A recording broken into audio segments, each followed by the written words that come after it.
Dans ce parc animalier, la vedette est un alligator répondant au prénom de Chester. Et ce jour-là, Chester va rappeler à tout le monde pourquoi on le surnomme le mangeur d'hommes.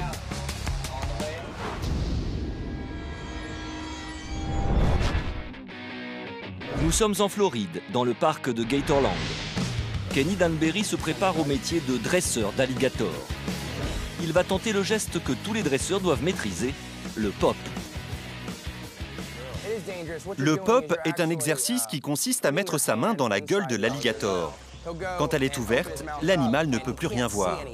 On glisse alors la main dedans en faisant attention de ne pas le toucher, car sinon, il referme immédiatement sa mâchoire.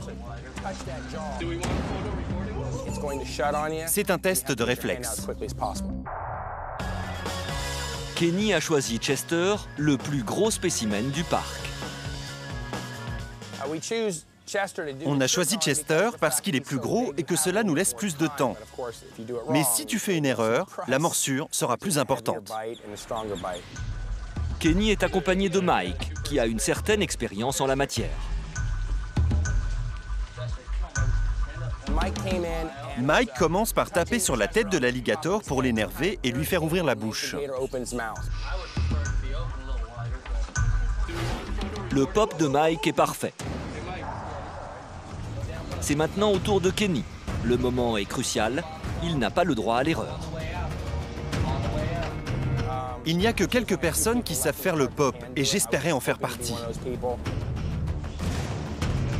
Kenny avance sa main dans la gueule de l'animal, quand soudain... Je n'ai jamais eu aussi mal de ma vie. En une fraction de seconde, une pression de 1300 kg s'est refermée sur la main de Kenny. Les dents de Chester ont littéralement transpercé ses doigts. C'est comme si vous aviez coincé vos doigts dans une porte et que quelqu'un s'amusait à la refermer encore plusieurs fois. Heureusement, très vite, Chester ouvre sa gueule et relâche sa proie. Immédiatement, Kenny retire sa main.